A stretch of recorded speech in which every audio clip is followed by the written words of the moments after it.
आज फिर से शुरू हो रही है संसद की कार्यवाही। पेपर लीक, अग्निपथ जैसे मुद्दों पर विपक्ष और सरकार के बीच टकराव दिखने के आसार। आज संसद में राष्ट्रपति के अभिभाषण पर धन्यवाद प्रस्ताव पर चर्चा होगी। लोकसभा और राज्यसभा में राष्ट्रपति के अभिभाषण पर चर्चा के बाद धन्यवाद प्रस्ताव पास होना है। पीएम मोदी को चर्चा के बाद लोकसभा में धन्यवाद प्रस्ताव पर बोलना है। वहीं राज्यसभा में पीएम 3 जुलाई को अपनी बात रखेंगे, लेकिन विपक्ष लोकसभा में नीट पेपर लीक के मुद्दे पर चर्चा के लिए अड़ा है।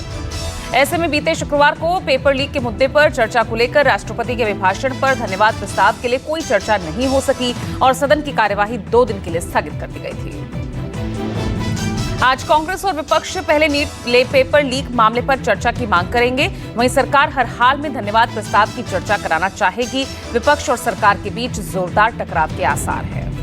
जानकारी के मुताबिक धन्यवाद प्रस्ताव पर बहस की शुरुआत बीजेपी सांसद अनुराग ठाकुर करेंगे, जिसके बाद पहली बार नई दिल्ली लोकसभा सीट से सांसद बनी बांसुरी स्वराज बहस करेंगे। लोकसभा में धन्यवाद प्रस्ताव पर बहस के लिए 16 घंटे आवंटित किए गए हैं, जो मंगलवार को प्रधानमंत्री नरेंद्र मोदी के जवाब के साथ खत्म हो जाएंगे। जबकि राज्यसभा सदन में बहस के लिए 21 घंटे आवंटित किए गए हैं और इसमें प्रधानमंत्री नरेंद्र मोदी के बुधवार को जवाब देने की संभावना है। आज इंडिया गठबंधन लोकसभा में प्रदर्शन करेगा। आप सांसद संजय सिंह ने बताया, ये प्रदर्शन ईडी सीबीआई के दुरुपयोग के विरोध में होगा।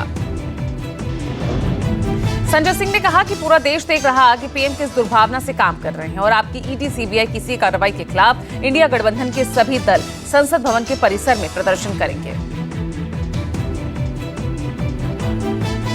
3 नेताओं की गिरफ्तारी। इंडिया गठबंधन के दल देश भर में ईडी सीबीआई के जांच एजेंसियों के दुरुपयोग के खिलाफ प्रदर्शन करेंगे।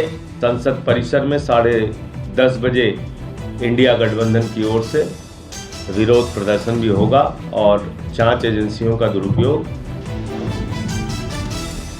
टीएमसी के शीर्ष सूत्र के हवाले से खबर, बंगाल की सीएम ममता बनर्जी ने अयोध्या से नवनिर्वाचित सांसद अवधेश प्रसाद को डिप्टी स्पीकर बनाने का प्रस्ताव दिया है।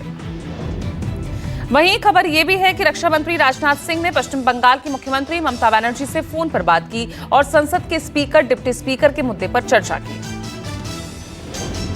ये परंपरा है कि डिप्टी स्पीकर का पद विपक्ष का होता है, लेकिन माना जा रहा है कि अवधेश प्रसाद बीजेपी सरकार के लिए कठिन प्रस्ताव है, क्योंकि सपा सांसद ने अयोध्या की फैजाबाद सीट से जीत हासिल की है। आज समाजवादी पार्टी अध्यक्ष अखिलेश यादव का जन्मदिन। पार्टी चलाएगी कैंपेन। यूपी के गांवों में सपा लगाएगी पीडीए पेड़। वहीं इसे लेकर कई तरह के कार्यक्रम भी आयोजित किए जा रहे हैं और इस अभियान के तहत आज से 7 जुलाई तक पूरे प्रदेश के ग्रामीण इलाकों में वृक्षारोपण किया जाएगा। नीट यूजी परीक्षा में अनियमितता मामले में सीबीआई की कार्रवाई जारी। गुजरात के गोधरा से निजी स्कूल के मालिक दीक्षित पटेल को गिरफ्तार किया गया। दीक्षित पटेल पर नीट यूजी परीक्षा में कथित अनियमितता में शामिल होने का आरोप है। पटेल पर नीट पेपर लीक मामले में गिरफ्तार आरोपियों के संपर्क में होने का शक है। दिल्ली की राउस एवेन्यू कोर्ट में दिल्ली शराब नीति से जुड़े केस यानी मनी लॉन्ड्रिंग मामले में ईडी की ओर से 8वीं सप्लीमेंट्री चार्जशीट पर विचार के संबंध में दलीलें सुनी जाएंगी। बीआरएस नेता के कविता की जमानत याचिका पर आज हाईकोर्ट सुनाएगा फैसला। दिल्ली आबकारी नीति केस में के कविता जेल में बंद है।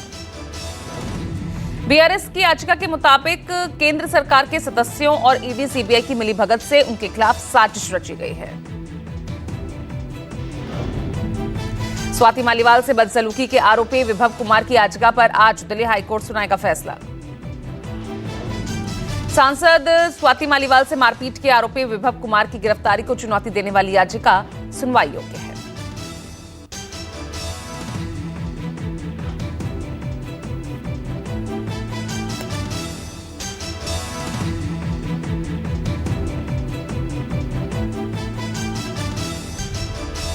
अमरनाथ यात्रा में श्रद्धालु देश विदेश से भारी संख्या में पहुंच रहे हैं। श्रद्धालुओं में खासा उत्साह है। बम बम भोले के जय घोष के साथ पूरा माहौल भक्तिमय हुआ।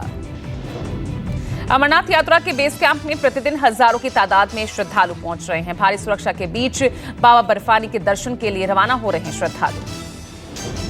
श्रद्धालुओं ने कहा, हमें कोई डर, कोई खौफ नहीं, हमें बाबा बर्फानी ने बुलाया है, हम दर्शन करने आए हैं और करके ही जाएंगे।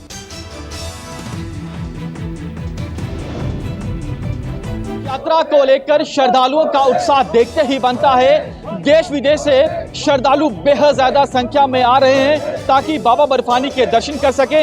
या आप श्रद्धालुओं को देखिए कि बम बम बोले के जयघोषों के साथ पूरे माहौल को भक्तिमय बना रहे हैं। या आप देखिए कि बेहद ज्यादा संख्या में जो श्रद्धालु हैं वो लगातार जम्मू पहुंच रहे हैं। जो जम्मू में अमरनाथ यात्रा का बेस कैंप है वहां पर दिल्ली, एमपी, राजस्थान समेत 9 राज्यों में भारी बारिश की चेतावनी। दिल्ली में 2 जुलाई तक ऑरेंज अलर्ट जारी। जून में अब तक सामान्य से 14% कम बारिश हुई।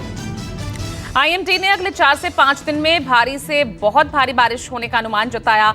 दिल्ली के अलावा हिमाचल, राजस्थान, हरियाणा, यूपी, बिहार, झारखंड, महाराष्ट्र समेत कई राज्यों में बारिश की संभावना। मौसम विभाग ने मंगलवार तक आमतौर पर बादल छाए रहने, भारी बारिश होने का अनुमान जताया। सुबह 8:30 बजे आर्द्रता का स्तर 78% दर्ज किया गया।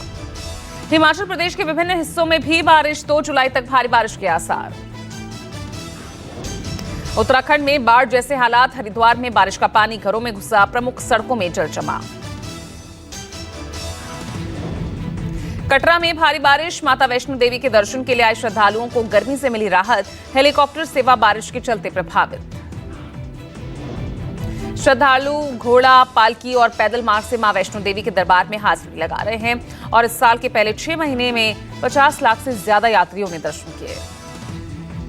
महाराष्ट्र के बीड में फायरिंग में युवा सरपंच की मौत। 2 गुटों के बीच विवाद में फायरिंग हुई।